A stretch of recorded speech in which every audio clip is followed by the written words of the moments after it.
अस्सलाम वालेकुम। सॉरी मैं काफ़ी दिनों के बाद लाइव आई हूँ। I was a bit busy in my schedule. और दूसरी बात ये कि हमारा एक पहले ऐड चला था कि मेरी क्लास है वो हो नहीं सकी क्योंकि यहाँ पे थोड़ा सा लाइट का थोड़ा उसी दिन इशू हो गया और उसके बाद फिर मुझे टाइम नहीं मिला। तो उसके लिए सबसे पहले आप सबसे बहुत माज़रत, क्योंकि काफ़ी लोगों के इसमें मैसेजेस आए हुए थे क्लास के बारे में। और अभी इंशाल्लाह हमारा ये लास्ट लेक्चर है। लेक्चर के स्टार्ट में मैं आप सबको ये कह रही हूँ कि अगर किसी को किसी भी किस्म की कोई क्वेरीज होंगी, कोई क्वेश्चन होगा, क्योंकि ये मेरा लास्ट लेक्चर है कोऑपरेटिव सोसाइटीज़ एक्ट के बारे में, तो आप लोग लाजमी लाजमी इसमें क्वेश्चन पूछ लें जो भी पूछने हो। आप लोग मुझे बताएंगे हमने लास्ट, मैं भूल जाती हूँ असल में कि मैंने लास्ट टाइम कहाँ तक पढ़ाया था, क्योंकि बाकी टाइम पे भी बंदा इतना बिजी होता है। तो आप मुझे ये बता दें लास्ट हमने कौन से चैप्टर तक पढ़ा था, मुझे वो बता दे था कि मैं आपको आगे से चैप्टर्स जो हैं वो बता दूँ, इसके उधर से ही पढ़ाना स्टार्ट कर दूँ। तो कोई है बीच में जो ये बता दे कि कहाँ तक हमने पढ़ा था लास्ट लेक्चर में।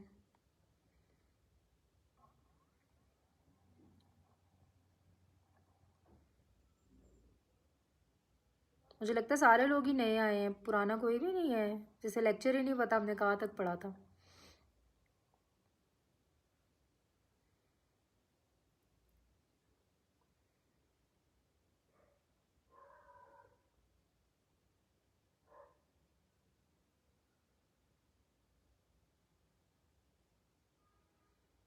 सेवन और एट।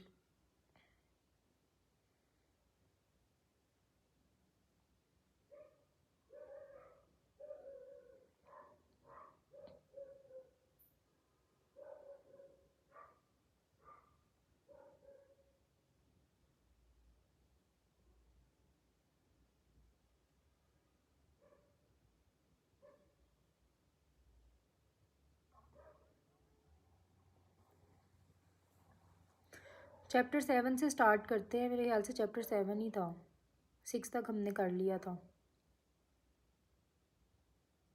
नहीं जी, चैप्टर एट से हमने स्टार्ट करना है। चैप्टर एट ए।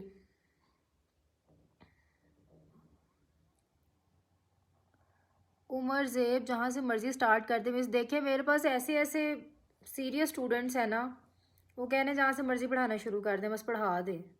चेक कर लें ज़रा, तैयारी चेक करें लोगों की। वैसे मैंने इतने दिन लेक्चर नहीं दिया तो काफ़ी सारे लोग मैसेज कर रहे थे कि अभी कब आएगा लेक्चर, अगला लेक्चर अपलोड कर दें, अगला ये कर दें, अगला वो कर दें। कुछ लोगों के कमेंट्स मैंने खुद पढ़े थे, बड़े रूड से कमेंट्स थे। तो मुझे यहाँ पे ना मैं थोड़ा सा आप लोग को करेक्ट कर दूँ, जब हमारे पास टाइम हो हम आपको एक लेक्चर दे देते हैं जो कि सारी team free of cost manage करती है, हर चीज़ करती है। और इसमें अगर आप किसी को एक मैसेज करते हैं तो काइंडली उस मैसेज को थोड़ा सा पोलाइट वे में कह दिया करें कि प्लीज़ आप एक लेक्चर अपलोड कर दें, या अगर कोई इशू है तो आप बता दें। इस तरह नहीं होता कि आप सबको ये कह दें कि हमारे तो मैसेज का रिप्लाई नहीं आया, हमारा ये नहीं आया। ये बड़ी अजीब सी बात है कि कोई आपको काम करवा रहा है और आप उसको ऐसा फीडबैक दे रहे हैं। चलें हम अपने लेक्चर्स पे आते हैं, वापस टॉपिक्स पे आते हैं। Chapter eight is about distraint. इसमें हमारे पास कुछ डेफिनेशंस हैं जो कि आप लोग अपनी डेली, अगर आप इसमें से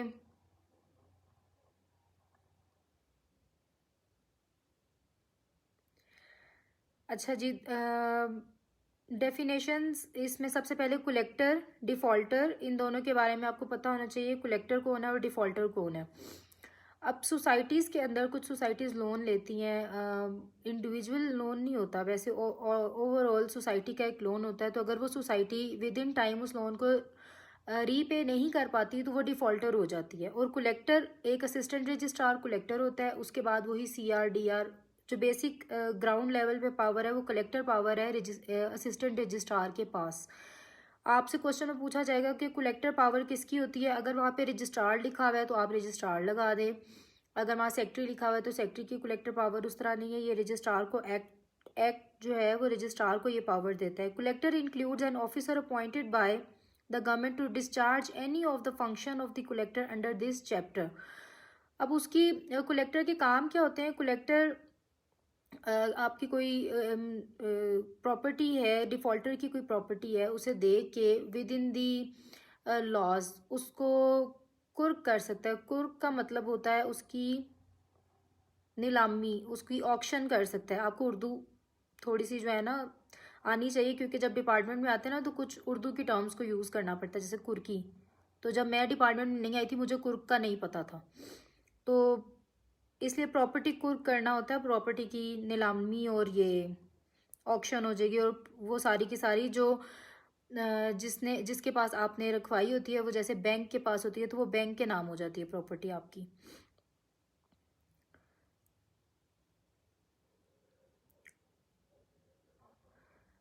(59C) is the cases in which application for distraint may be made. अब कौन से ऐसे केसेस हैं जिनके बीच में आप एप्लीकेशन जो है वो फॉरवर्ड कर सकते हैं? When any debt or outstanding demand is due to a society from any member or past members, or is due to a society which is authorised by the registrar under sub section 1 to make loan to known members from any person who is not a member of the society।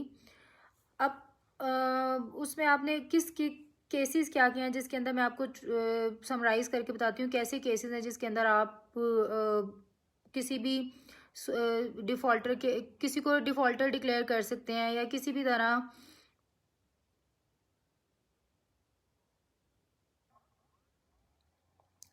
Kiran ji बिल्कुल ज़ब्त हो जाती है, और उसके बाद auction के through या किसी भी थ्रू उसे आप नोटिस वगैरह दे के उसकी ऑक्शन वगैरह की जाती है, और वो उससे लोन को रिकवर किया जाता है, क्योंकि यही होती है किसी भी प्रॉपर्टी की।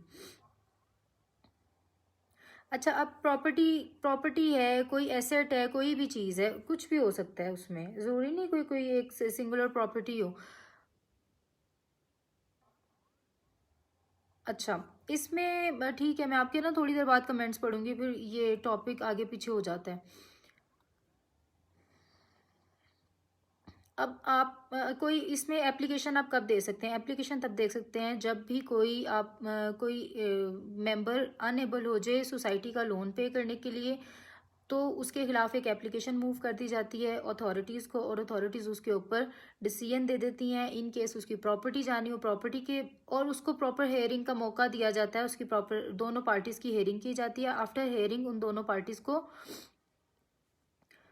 फिर एक डिसीजन दिया जाता है। इन केस उसकी प्रॉपर्टी जानी हो तो उसकी प्रॉपर्टी को कुर्क कर लिया जाता है, नहीं तो उससे एक टाइम या कोई चीज़ टाइम लिमिट या टाइम फ्रेम के अंदर उसे उसके ड्यूज़ को पे करने के लिए ऑर्डर कर दिया जाता है। Form of application. अब एप्लीकेशन के फॉर्म्स हैं वो क्या क्या हैं? Every application under the last section shall specify. अब एप्लीकेशन के अंदर क्या क्या चीज़ें होनी चाहिए, जो कि एप्लीकेशन आप एक कोई भी अपनी मूव कर रहे होते हैं किसी अथॉरिटी को, उसके अंदर particulars of the land on which the crop और produce is has to be grown. ये वाली जो लैंड की प्रॉपर्टी है, ये हमारा जो क्रेडिट लोन होता है उस पर लैंड को रखवाया जाता है, गिरवी टाइप ऑफ रखवाया जाता है, और उसके ऊपर उसे लोन दिया जाता है।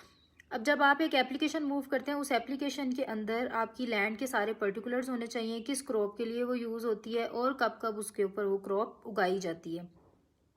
उस डिफ़ॉल्टर का name, the detailed account of the debts and outstanding demands due to the society, जो उसके डिफ़ॉल्टेड डेट्स हैं, जो उसके आउटस्टैंडिंग अमाउंट्स हैं, वो सारी उसके ऊपर मेंशन की जाती है। उसकी nature of the approximate crop, जो उसकी क्रॉप आ सकती है उसकी नेचर बताई जाती है, कि कितनी वैल्यू की ये क्रॉप है जो इसके ऊपर अब उग जाएगी, वो उसके अंदर मेंशन की जाती है, अप्रॉक्सीमेट मेंशन की जाती है।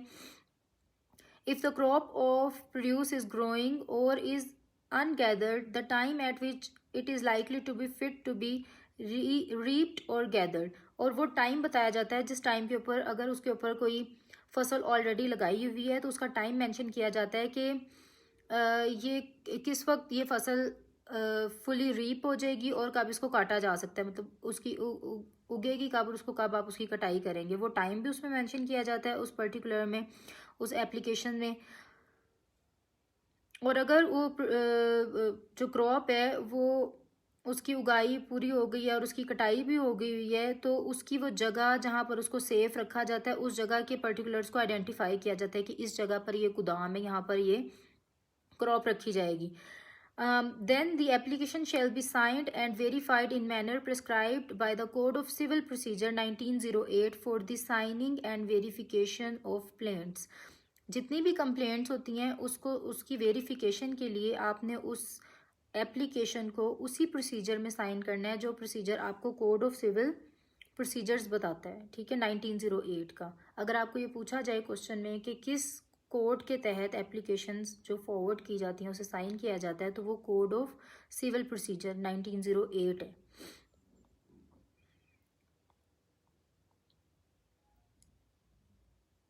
Next 59E is the procedure on receipt of application. अब एक एप्लीकेशन रिसीव होगी उसके ऊपर अब फर्दर क्या प्रोसीजर है। जब एक एप्लीकेशन आ जाती है तो उसके ऊपर एक प्रोसीजर होता है, उस प्रोसीजर को किस तरह से फॉलो किया जाता है। A society shall at the time of making an application, हमेशा application under section 59C move की जाती है।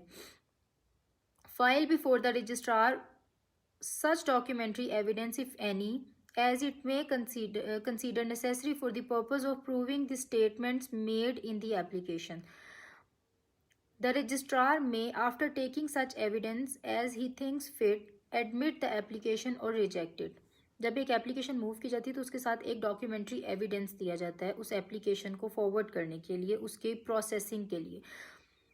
जब एक एप्लीकेशन प्रोसेस होती है रजिस्ट्रार के पास जाती है, ये रजिस्ट्रार की सवाबदीद है कि रजिस्ट्रार उस डॉक्यूमेंट्री एविडेंस को देखे, असेस करे और उसके बाद ये डिसीजन दे कि इसके ऊपर फर्दर प्रोसीडिंग्स होनी चाहिए या फिर उस एप्लीकेशन को रिजेक्ट कर दिया जाए। Same is the case with court जजेस। आप जब जज को एक एप्लीकेशन मूव करते हैं, अपनी कोई पिटीशन मूव करते हैं, वो जज की सवाबदीद है ना कि वो आपकी उस पिटीशन को कंटिन्यू रखे या उसको ख़त्म कर दे, ठीक है, वो उसे रिजेक्ट कर दे। इसी तरह ही रजिस्ट्रार की भी डिस्पोजल पे होता है। Where the registrar does not at once admit और reject the application, he may make an order prohibiting removal of the crop और other produce specified in the application pending a final decision in the application. अब ऐसे भी हो सकता है कि अगर रजिस्ट्रार के पास एक एप्लीकेशन आई है और रजिस्ट्रार अभी उसको ना रिजेक्ट कर रहा है ना अप्रूव कर रहा है, तो रजिस्ट्रार उधर उसके ऊपर जो क्रॉप होगी उसे होल्ड कर सकता है for time of the for the time of decision, के जब उस पर कोई डिसीजन दे दिया जाएगा उसके बाद उस क्रॉप को आप यूज़ कर सकते हैं, या जो भी उस क्रॉप के साथ आपने करना है उसके बाद कर सकते हैं। जैसे किसी चीज़ के ऊपर कोई केस चल जाता है तो उस पर स्टे हो जाता है, वो कोई प्रॉपर्टी है, कोई चीज़ है, उस केस को आप आगे जब तक वो केस का कोई डिसीजन नहीं आता उसे आप ना मूव कर सकते हैं, ना बेच सकते हैं, कुछ भी नहीं कर सकते ना, तो वो होल्ड पे हो जाती है।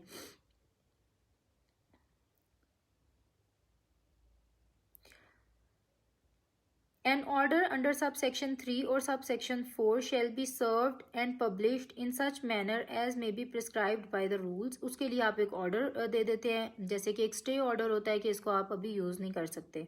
Any person who shall disobey any order under subsection 4 prohibiting the removal of any crop or produce pending the execution of the order of distraint after the same has been published or served upon him, or who shall within the meaning of the Pakistan Penal Code abet the disobedience of any such order shall be liable on conviction after a summary inquiry by the collector to a fine not exceeding double the amount due to the society for the recovery of which it is proposed to make the distraint।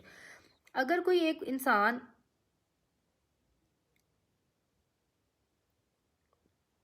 आमना, मैं आपको इसका जवाब थोड़ी देर तक देती हूँ। अगर कोई एक इंसान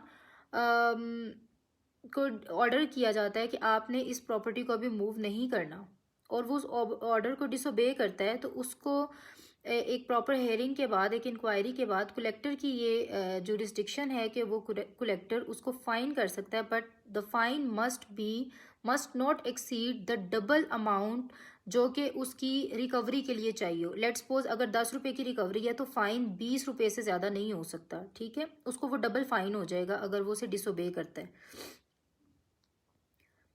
एग्जीक्यूशन ऑफ ऑर्डर फॉर डिस्ट्रेंट, अब एक ऑर्डर दे दिया, अब उस ऑर्डर की एग्जीक्यूशन क्या है। लेट्स सपोज मैं एक ऑर्डर दे देती हूँ और उस ऑर्डर को कोई एग्जीक्यूट ही नहीं करता, तो उस ऑर्डर का क्या फ़ायदा। अब उसकी एग्जीक्यूशन के लिए भी एक्ट हमें क्या कहता है, if the application is admitted under the last foregoing section and an order of distraining any crop or produce is made, the registrar shall send the collector for execution a copy of the order together with such particulars as may be prescribed by the rules।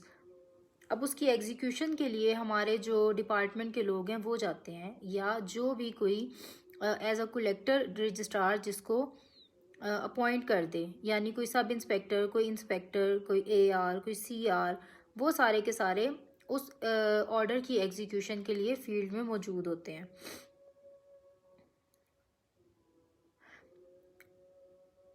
Service of notice of demand and the grounds of distraint. अब demand notice एक होता है, वो क्या होता है, the distraining officer shall at the time of making the distraint serve on the defaulter.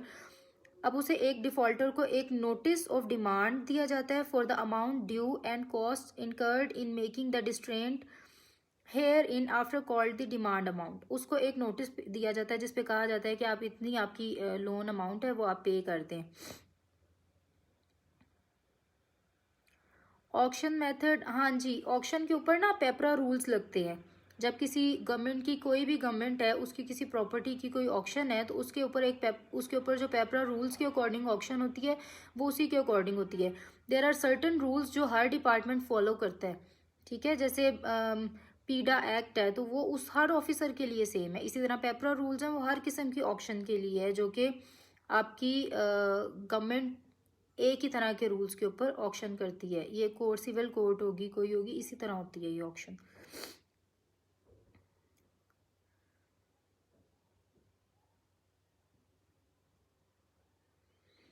right to reap etc or produce subject to such condition as the collector may impose in this behalf, either in order to distraint or any subsequent order. The defaulter may tend, reap, gather or store the crop or produce and do any other act necessary for maturing or preserving it। अब एक order उसके खिलाफ हो गया, अब उसकी फसल भी खड़ी है, तो ये उसके पास राइट है एक डिफॉल्टर के पास कि वो उसकी अपनी फसल को टेंड करेगा, उसे रीपिंग के लिए रखेगा, उसकी कटाई करेगा, ताकि वो जो लोन की अमाउंट है वो उसमें से उसको पे कर सके। लेकिन उसको सुपरवाइज किया जाएगा, फिर डिपार्टमेंट उसे उस सारे प्रोसीजर को उतने देर तक सुपरवाइज करता रहता है। Sale proclamation to be issued unless demand is satisfied. Unless the demand amount is immediately paid, the distraining officer shall issue a proclamation in the local language of the area of the intended sale specifying the particulars of the property distraint and the demand amount for which it is distraint, and shall further notify that he will at a place and on a day specified, not being less than 3 or more than 7 days, form the date of the distraint, shall the distraint property by public auction। जितनी भी property public की इसमें होती है आप उसको reap कर सकते हैं, आप उसकी कटाई कर सकते हैं, लेकिन जब उसकी सेल का टाइम आएगा तो सेल आपकी विद द परमिशन होगी, और उस परमिशन में पहले जितनी लोन अमाउंट है उस लोन अमाउंट को रिकवर करने के बारे में कहा जाएगा, ठीक है। अगर आपकी वो लोन अमाउंट आप उसको रिकवर नहीं कर सकते तो आपकी उस सेल के ऊपर बैन लगाया जा सकता है। Place of sale, the sale shall be held in the case of a growing crop or near the land on which such crop has been grown। अब जो सेल की जाएगी वो उसके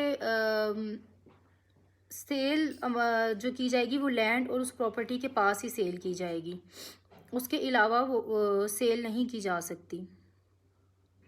आप पता चले आपकी कोई क्रॉप है वो सरगोदा में है, तो आप उस क्रॉप को सरगोदा की बजाय लाहौर में आके उसकी सेल नहीं करेंगे, आप सरगोदा के एरिया के आसपास ही सेल करेंगे।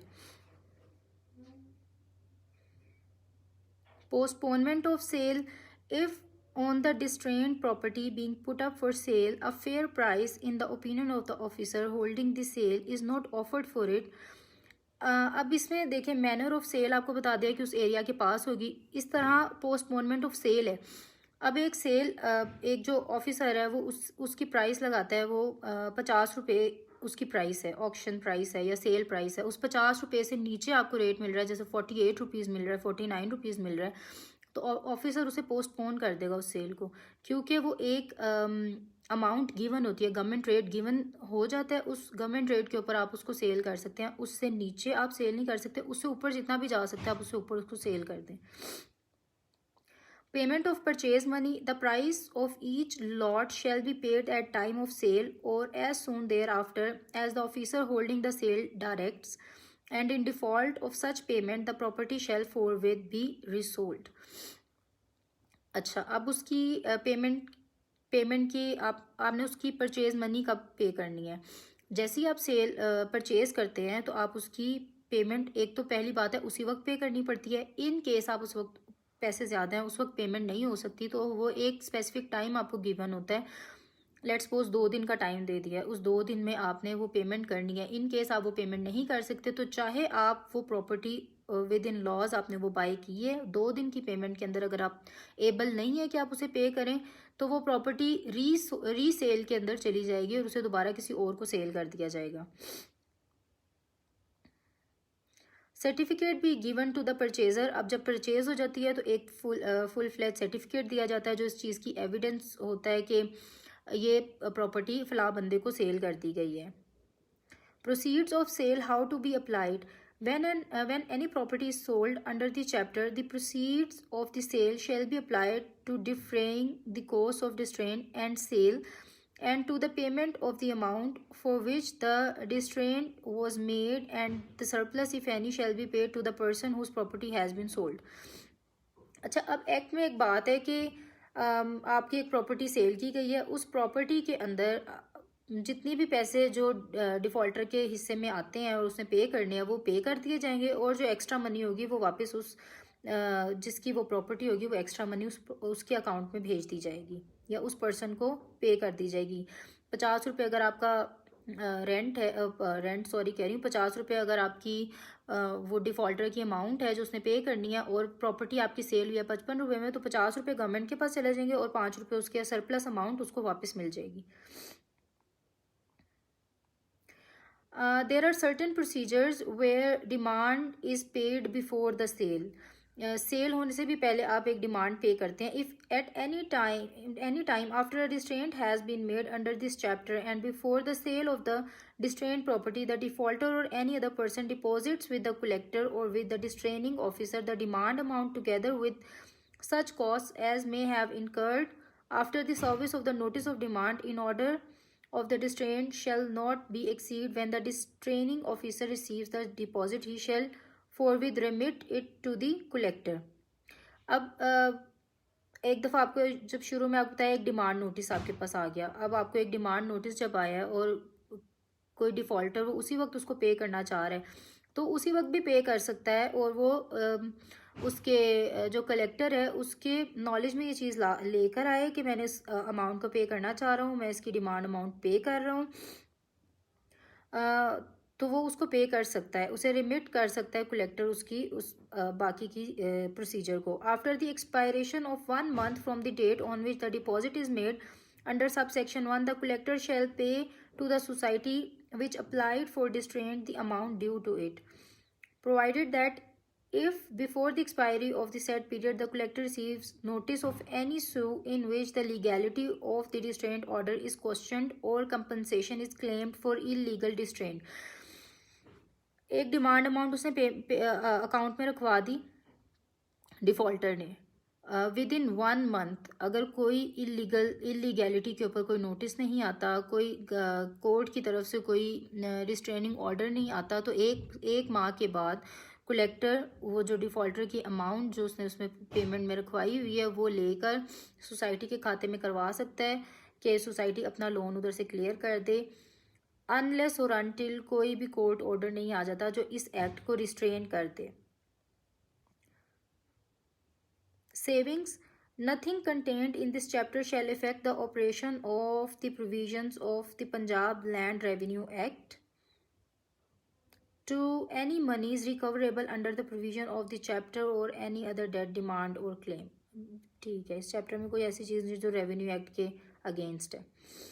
Chapter 9 is about offences. Offences important हैं क्योंकि different societies different offences commit करती रहती है, तो आपको ये पता होने चाहिए कि इसमें ऑफेंसेस क्या हैं. अच्छा, आपने ये याद रखना है कि चैप्टर 9 डील करता है ऑफेंसेस के साथ, और वो आपके जो सेक्शन 60 से ऑफेंसेस स्टार्ट होते हैं. ठीक है,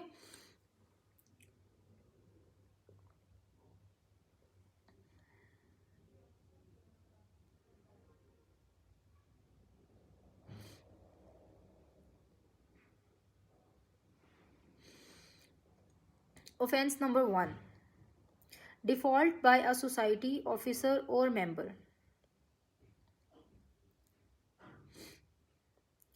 A society with a working capital of rupees 50,000 or more, or an officer or member thereof, fails without any reasonable excuse to give any notice, send any return or document, do or allow to be done anything with the society, officer or member by this act, required to give, send, do or allow to be done or.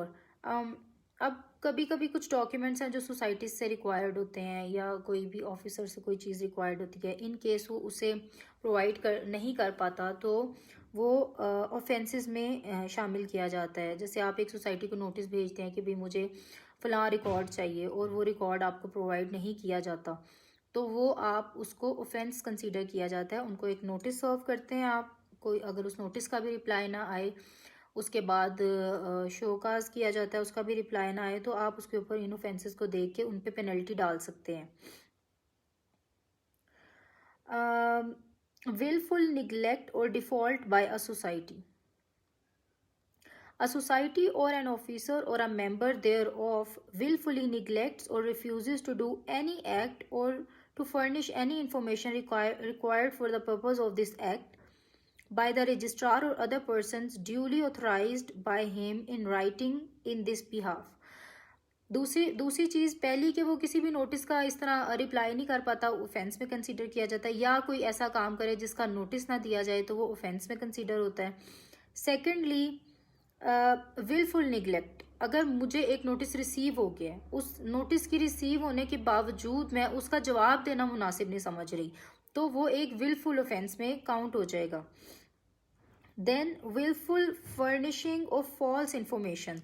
Third offence is अगर आप wilfully किसी false information को furnish करते हैं. Let's suppose मुझे कहा गया है कि मैं सोसाइटी के मेंबर्स की डिटेल दूं और मेंबर्स उसके अंदर 50 हैं और मैं मेंबर्स की डिटेल दे दूं 40, तो मैंने उसको ऑन पर्पस उसका एक रॉन्ग इन्फॉर्मेशन अथॉरिटीज़ को प्रोवाइड की है, तो ये ऑफेंस में काउंट होता है. डिसओबीडियंस ऑफ समन्स, रेक्विजिशंस और ऑर्डर्स.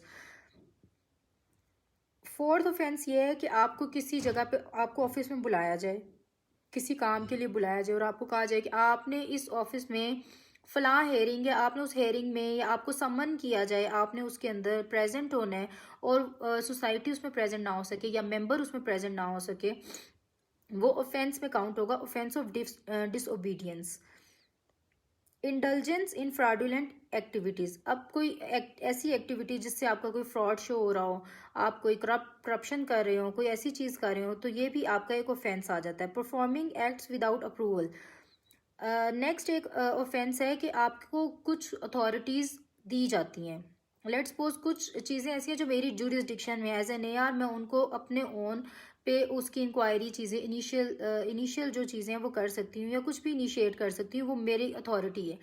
कुछ चीज़ें जो मेरी अथॉरिटी नहीं है, उसके लिए मुझे अप्रूवल्स चाहिए. अगर मैं वो अप्रूवल नहीं लेती तो वो मैंने एक ऑफेंस किया. लेट्स सपोज सोसाइटी के एक मैं छोटी सी बात बताती हूँ, एनुअल जनरल मीटिंग होती है, उसके लिए सोसाइटी को अपना एजेंडा भेज के रजिस्ट्रार से अप्रूवल चाहिए होती है. अगर सोसाइटी रजिस्ट्रार को इन्फॉर्म नहीं कर रही, उसको कोई अपना एजेंडा नहीं भेज रही, कोई चीज़ ऐसी नहीं कर रही, तो फिर तो वो ऑफेंस में आ जाएगा. ठीक है, वो सोसाइटी उसके लिए जवाब दे क्योंकि उसने उसके बारे में कोई अप्रूवल नहीं ली.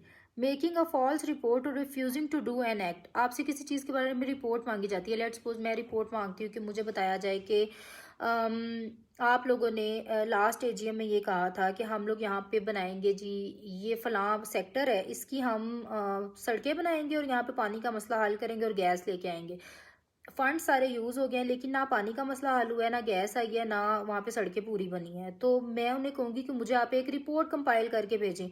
इन केस वो मुझे रिपोर्ट नहीं भेजते, मेरी कहीं भी बात की कंप्लाइंस नहीं करते, तो वो एक ऑफेंस में आ जाता है। ये भी मैं ऑफेंसेस बता रही हूँ। ऑफेंसेस के बाद ना नेक्स्ट जो हमारे पास आता है, सेक्शंस नेक्स्ट आते हैं, वो उनकी पेनल्टीज भी हैं कि हम उन्हें क्या क्या पेनल्टी डाल सकते हैं। Making false report, violation of master plan. अब मास्टर प्लान यूज़ होते हैं हमारी लैंड से रिलेटेड कोई चीज़ है, उसके अलावा कोई भी सोसाइटी रजिस्टर है उसका एक मास्टर प्लान है। मैंने अब एक सोसाइटी रजिस्टर हुई है वूल के ऊपर, उन्होंने वूल कलेक्ट करनी है, और उसके बाद बहावलपुर वाली साइड पे हमारी वूल की सोसाइटीज़ हैं, वूल कलेक्ट करेंगे, वो वूल शेयरिंग कलेक्टिंग, और उसके बाद उस वूल को उन्होंने सेल भी करना है। तो उसके लिए उन्होंने एक अपना मास्टर प्लान रखा हुआ है, वो उसको वायलेट करना शुरू कर देते हैं, वो उसके अंदर नहीं है, तो वो हमारे पास ऑफेंसेस में आएगा। उसकी जब इंस्पेक्शन की जाएगी तो उसे एक ऑफेंस कंसीडर किया जाएगा। इसी तरह एक हाउसिंग सोसाइटी रजिस्टर होती है, उसके मास्टर प्लान में भी ये चार कोने, ये वाले कोने पे मस्जिद है, इस जगह पे पार्क है, इस जगह के ऊपर हम लोगों ने सड़क के लिए रास्ता रखा हुआ है, ये जगह पे कब्रिस्तान है। लेकिन जब एक सोसाइटी बिल्ड होती है तो उस सोसाइटी में एक कब्रिस्तान की जगह पे मस्जिद बन जाती है, मस्जिद की जगह पे सारे कमर्शियल प्लाजाज बन जाते हैं, और पार्क की जगह पे रेजिडेंशियल प्लॉट्स काट दिए जाते हैं। तो मास्टर प्लान की वायलेशन होगी, और ये फिर किस में आ जाता है, एक ऑफेंस में आ जाता है।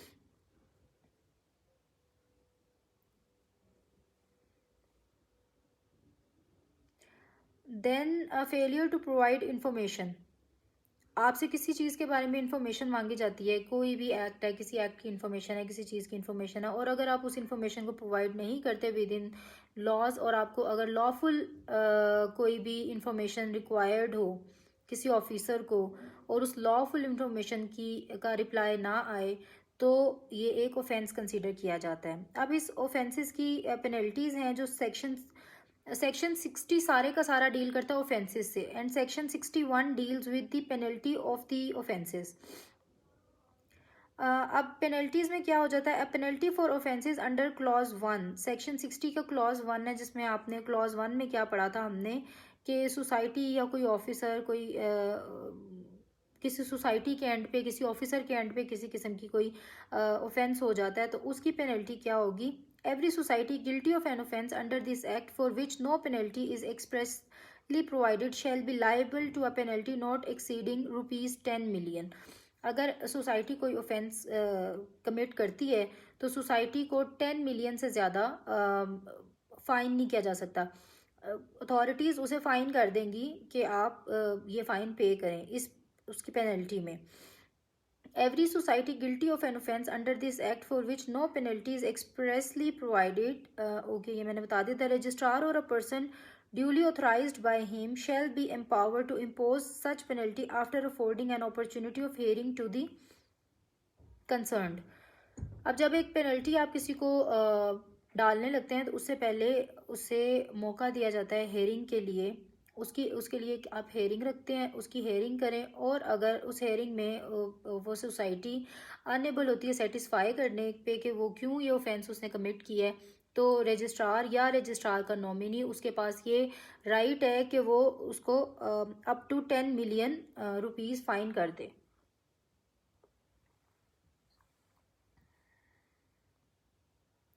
Prohibition of the use of the word cooperative. No person other than a registered society shall, without this section, trade or carry on business under any name or title or of which the word cooperative or its equivalent forms part। Cooperative का word सिर्फ वही use कर सकता है जो cooperative society cooperative department से registered हो। अगर आप कोई भी सोसाइटी, कोई भी मेंबर कोऑपरेटिव सोसाइटी से कोऑपरेटिव डिपार्टमेंट से रजिस्टर्ड नहीं है तो वो वर्ड यूज़ नहीं कर सकता, और अगर वो यूज़ करेगा तो उसके खिलाफ लीगल एक्शन भी लिया जाएगा और लीगली उसके उस प्रोजेक्ट को ख़त्म भी कर दिया जाएगा।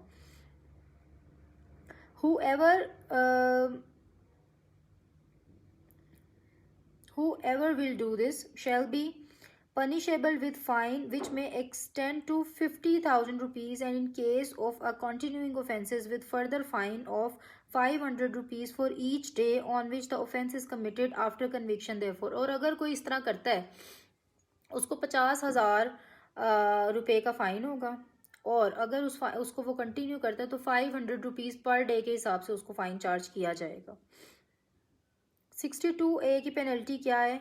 हुएवर सेक्शन 3 को कोई भी अगर करता है,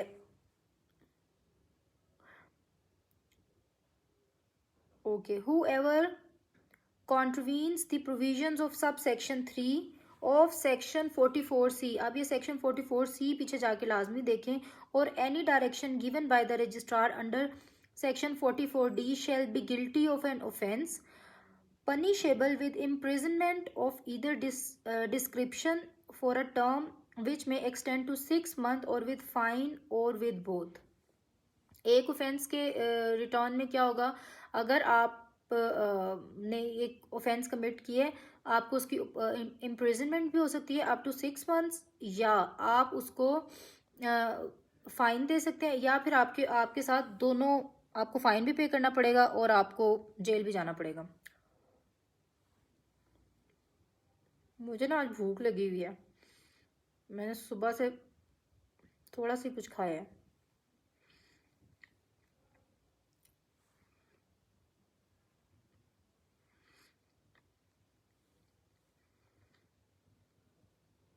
कॉग्निजेंस ऑफ ऑफेंसेस, जितने भी ऑफेंसेस हैं इनकी जो भी वो दी जाती है, सज़ा दी जाती है, कोई भी कोर्ट उस सज़ा को डायरेक्टली ख़त्म नहीं कर सकती। जैसे रजिस्ट्रार की एपेलेट कोर्ट जो है वो सेक्रेटरी कोऑपरेटिव है। आप सिविल कोर्ट में चले जाएं, सिविल कोर्ट के अंदर कोऑपरेटिव सोसाइटीज़ के जितने केसेस हैं वो सिविल कोर्ट की जुरिस्डिक्शन नहीं है, सिविल कोर्ट के अंदर वो कभी भी डील नहीं होते। सेकेंडली, क्योंकि जो जुडिशल पावर्स होती हैं सिविल कोर्ट तक की, वो असिस्टेंट रजिस्ट्रार को, एक सर्कल रजिस्ट्रार को और रजिस्ट्रार को खुद ही होती हैं, उनकी अपनी पावर्स होती हैं और वो अपने केसेस को खुद ही देखते हैं। उसके अलावा अगर हाई कोर्ट में आप जाते हैं तो हाई कोर्ट में आप अपील नहीं करते किसी भी डिसीजन के खिलाफ, हाई कोर्ट में आप एक रिट करते हैं। There is a difference between writ and appeal. अगर कोई बंदा यहाँ लॉ से रिलेटेड उसे देख रहा होगा ना तो वो एक्सप्लेन कर सकता है और वो समझ भी सकता है। तो रिट की जाती है हाई कोर्ट में और हाई कोर्ट उस रिट के ऊपर जो है वो एक केस को फर्दर कंटिन्यू करती है। Chapter 10 is about appeals. Appeal का जैसे मैंने आपको पहले बताया, जो अपील है, अपील की जाती है सेक्रेटरी कोऑपरेटिव के पास। रजिस्ट्रार के डिसीजन की अपील सिर्फ सेक्रेटरी कोऑपरेटिव के पास है, आप अपील किसी कोर्ट के पास नहीं कर सकते।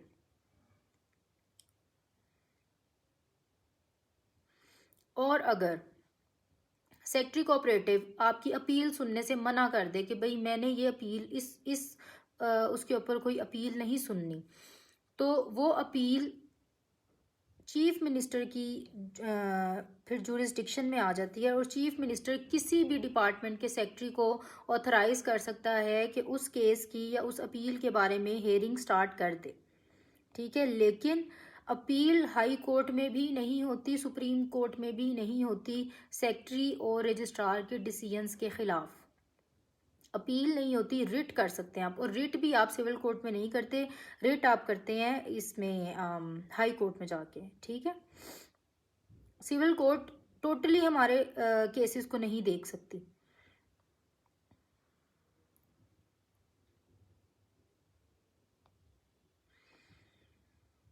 Finality of the orders of Secretary Cooperative. An order passed in appeal under Section 64 in the revision under 64A by Secretary Cooperative shall be final and conclusive and shall not be liable to be called in question in any civil or revenue court. देखें हमारे इसमें 64AA ये इसमें clearly लिखा हुआ है कि एक आपने अपील कर दी सेक्रेटरी के पास, ठीक है, और री हेयरिंग भी होगी सेक्रेटरी के पास। सेक्रेटरी को ma'am appeal and appeal and पता नहीं आगे आपने क्या लिखा है, दोनों हो सकती हैं। अपील नहीं हो सकती किरण, अपील आपके जो केस की, जो कोऑपरेटिव का कोई भी केस है उसकी अपील सिविल कोर्ट में कभी भी नहीं हो सकती।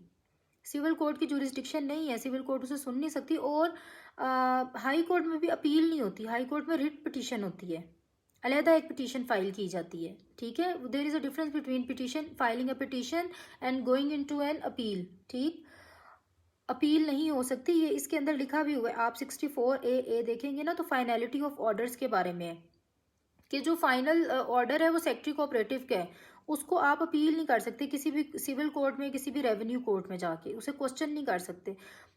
फिर आगे आप हाई कोर्ट में जाना चाहिए, क्योंकि हम लोगों ने यहाँ प्रैक्टिस देखी है ना, लोग हाई कोर्ट से ऑर्डर लेके आ जाते हैं, लेकिन हाई कोर्ट से ऑर्डर कैसे मिल सकता है? रिवीजन ऑफ ऑर्डर सेक्रेटरी के पास ही होता है, कोऑपरेटिव का रिवीजन ऑफ ऑर्डर सेक्रेटरी के पास होता है।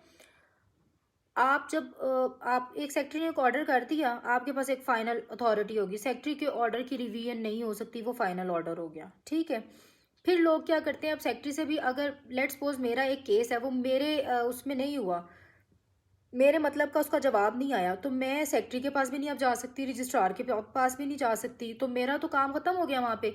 फिर लोग क्या करते हैं, रिट में चले जाते हैं और रिट पिटीशन दायर कर देते हैं जाके हाई कोर्ट के अंदर। हाई कोर्ट में फिर आप जब रिट पिटीशन करते हैं, हाई कोर्ट से एक ऑर्डर आ जाता है, हाई कोर्ट भी उस ऑर्डर को सेक्रेटरी और रजिस्ट्रार के ऑर्डर के अकॉर्डिंग दे देती है। वो फिर हमारी मर्जी का नहीं हुआ तो हम रिवीजन करवाते हैं या डबल बेंच की रिवीजन करवाते हैं। मैंने अपने सारे टेन्योर में जो अभी तक देखा है या जो अभी तक चीज़ें, जब मैं जुडिशल ब्रांच में रही हूँ तो वहाँ पे मैंने यही प्रैक्टिस देखी है हमारे डिपार्टमेंट में, और अभी तक मैंने नहीं देखा कि रिवीजन वाला कोई सेक्रेटरी के ऑर्डर की रिवीजन के लिए हाई कोर्ट ने कहा जी सेक्रेटरी साहब आप अपनी ऑर्डर की रिवीजन करें, दोबारा से अपना ऑर्डर पढ़ें। हाँ, जब आप हाई कोर्ट में इधर लेके जाते हैं ना केस, तो हाई कोर्ट ये लिख के भेजती है कि अगर आपने सेक्रेटरी से फाइनल ऑर्डर नहीं लिया, अगर रजिस्ट्रार से फाइनल ऑर्डर नहीं लिया हुआ और डायरेक्ट आप हाई कोर्ट में चले गए, तो हाई कोर्ट वहां से ऑर्डर कर देती है कि ये चूंकि ये केस सेक्रेटरी और रजिस्ट्रार के कोऑपरेटिव डिपार्टमेंट का है, तो पहले इसका डिसीजन सेक्रेटरी या रजिस्ट्रार से ही लेके आया जाए। तो ये हाई कोर्ट ये वापस भेज देती है केसेस दोबारा सेक्रेटरी रजिस्ट्रार के पास। अच्छा जी,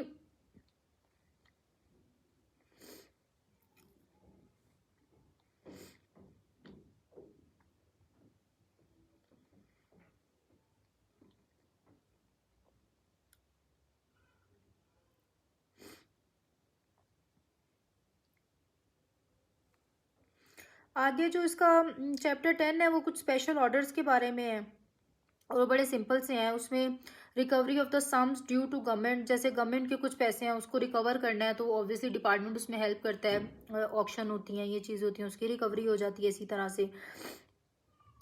then officers of societies to be public servant, ये बताया गया है कि जो सोसाइटीज़ के ऑफिसर्स हैं, जैसे सोसाइटी में कोई सेक्रेटरी है, फाइनेंस सेक्रेटरी है, कोई प्रेसिडेंट लगा हुआ है, तो वो वाले भी जो ऑफिसर्स हैं वो पब्लिक सर्वेंट ही हैं। जैसे हम लोग पब्लिक सर्वेंट है ना, हम ऑफिसर्स हैं, वो पब्लिक सर्वेंट ही हैं और उसी उसमें वो काम करते हैं। पाकिस्तान पीनल कोड के तहत, उस रूल्स के तहत वो पब्लिक सर्वेंट ही हैं। Then power to exempt society from conditions as to registration,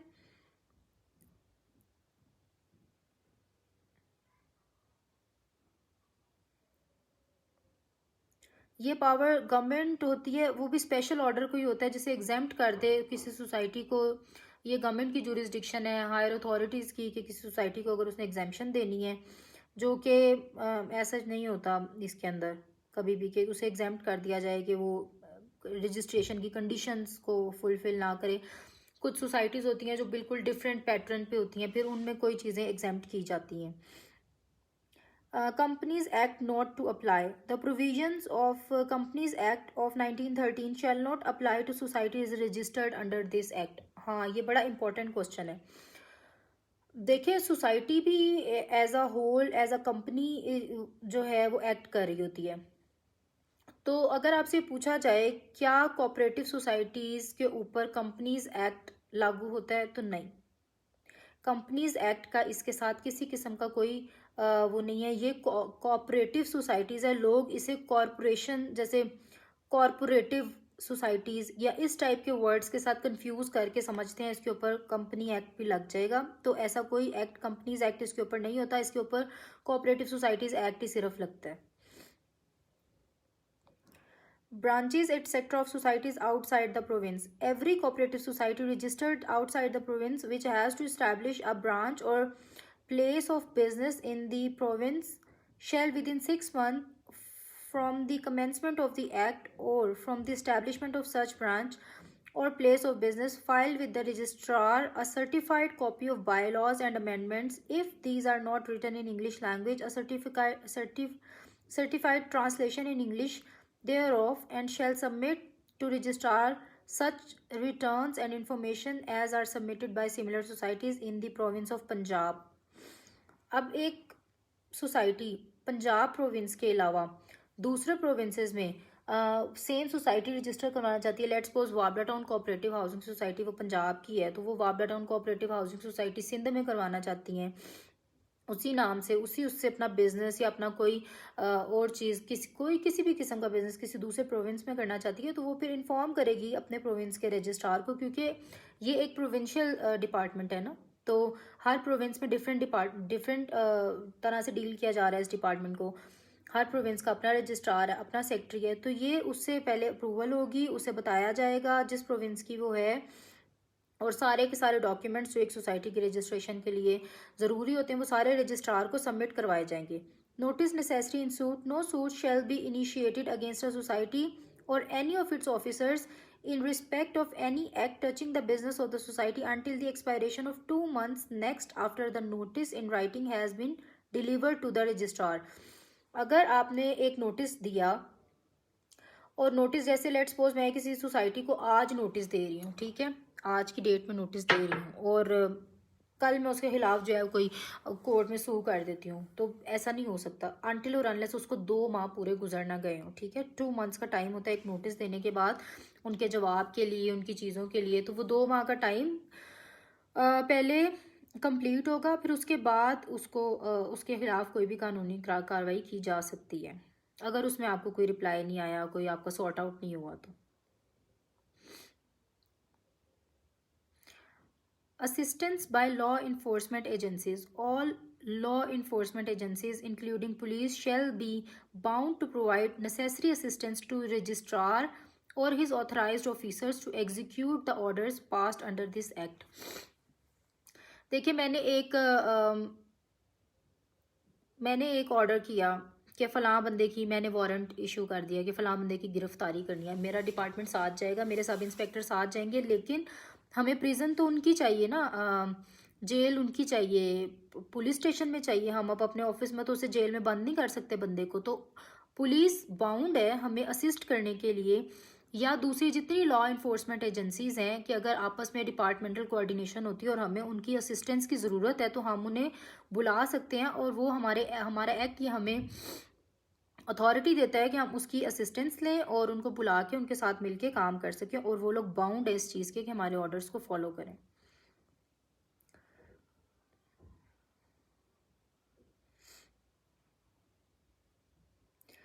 अच्छा जी, ये था 72A भी एक है, construction of references to cooperative societies in enactments. All references to Cooperative Societies Act occurring in any enactment made by any authority and for the time being in force shall in the application to any such enactment be read and constructed as references to this act, and anything done or any proceeding commenced in pursuance of any such enactment on or after the date of which this act shall have come into operation shall be deemed to have been done or to have been commenced and to have had effect as if their reference in such enactment to the Cooperative Societies Act.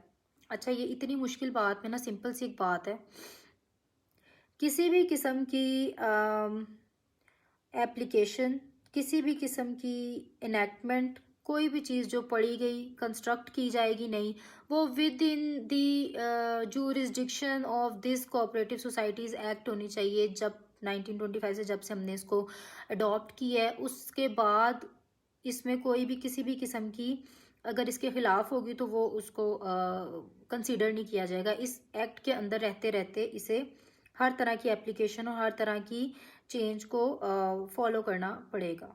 ये इसकी सिर्फ बात है।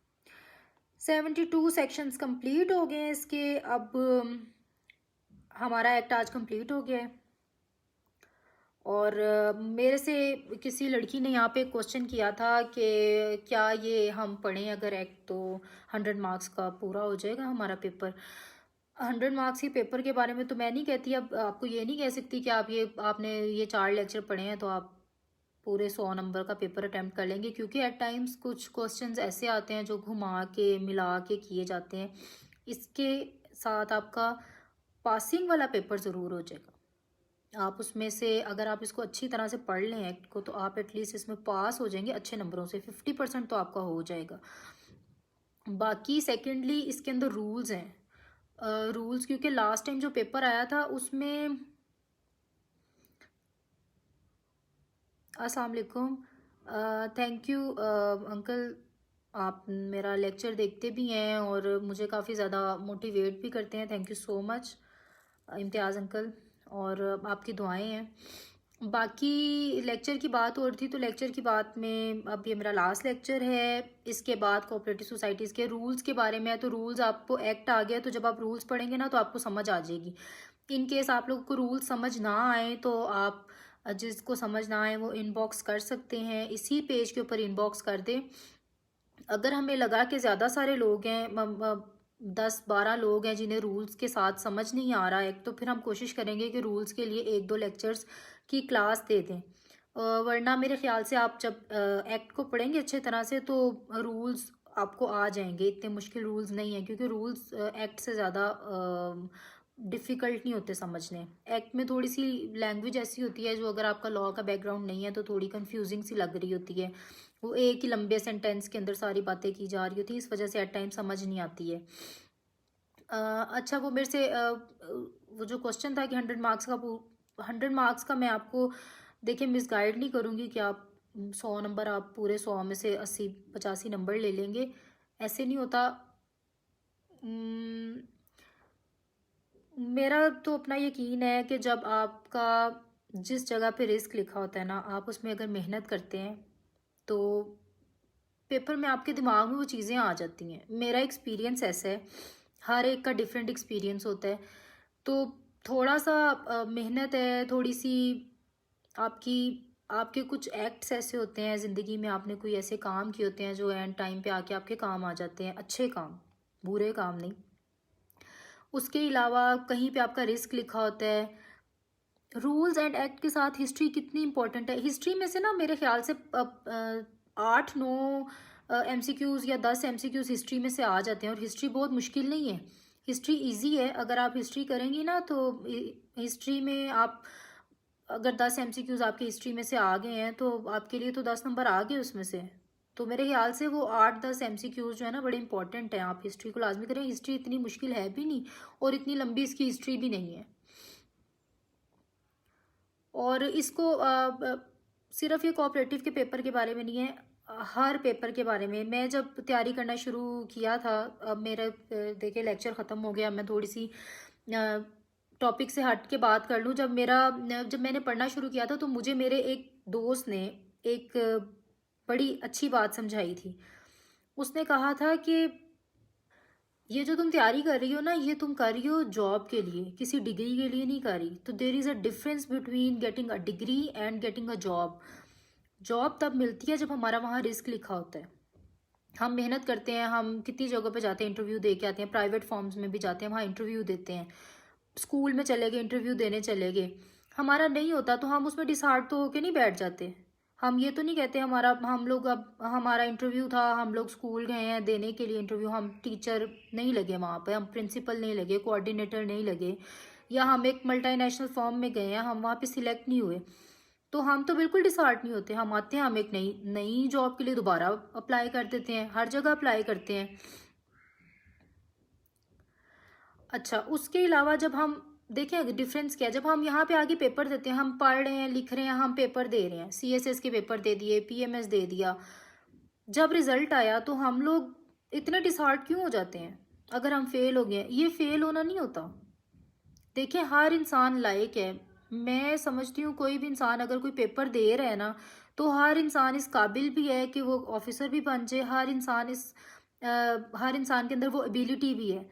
मसला क्या आता है कि किसी जगह पे आपका रिस्क नहीं होता, अल्लाह ने आपको किसी और रास्ते से समझा के सिखा के किसी और रास्ते पे लेके जाना होता है। लोग डिसहार्ट हो जाते हैं।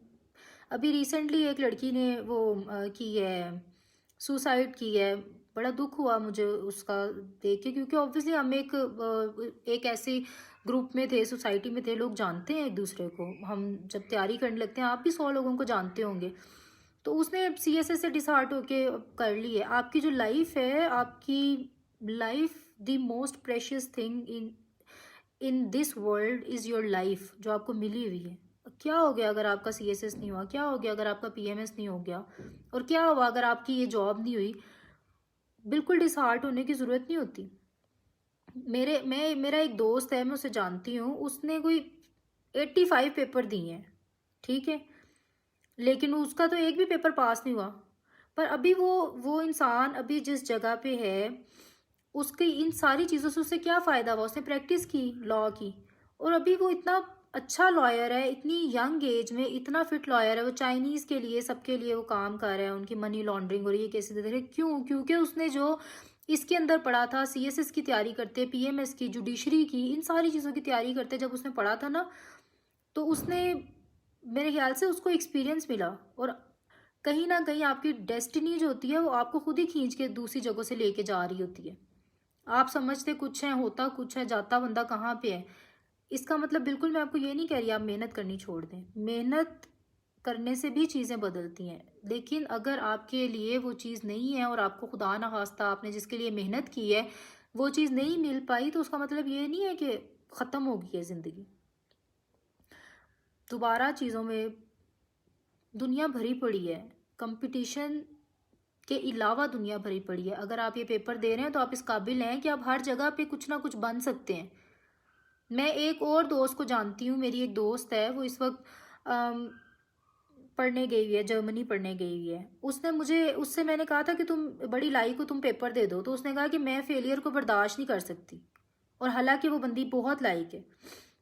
तो मैं समझती हूँ अगर वो इतनी लाइक होने के बावजूद उसमें इतनी हिम्मत नहीं थी ना कि वो पेपर दे, तो आप लोग जो सब पेपर दे रहे हैं, जो अप्लाई करते हैं, वो बहुत बहुत बाहिम्मत लोग भी हैं और बहुत ज़्यादा काबिल लोग भी हैं, जो इस तरफ आते हैं, जो पेपर देते हैं, जो ये समझते हैं कि हम ये कर सकते हैं। तो आप अगर ये समझते हैं आप कर सकते हैं, तो समझे हमने कर ली है। तो अपने आप को स्ट्रॉन्ग रखें। Best of luck for your future. आपकी जो अल्लाह ताला आपको वो दे जो आप लोग चाहते हैं, जैसी जॉब आप चाहते हैं, जैसी लाइफ आप चाहते हैं, आप लोगों को मिले। And thank you so much for watching this video and my lectures and giving me strength. इंशाल्लाह नेक्स्ट किसी लेक्चर में मैं आऊँगी आपको इंग्लिश के बारे में, ऐसे के बारे में मैंने सोचा है, और कुछ बुक रिव्यूज़ हैं जो मुझे लगता है अच्छी बुक्स हैं जो पढ़नी चाहिए, उनके साथ आऊँगी। टिल देन टेक केयर, अल्लाह हाफिज़।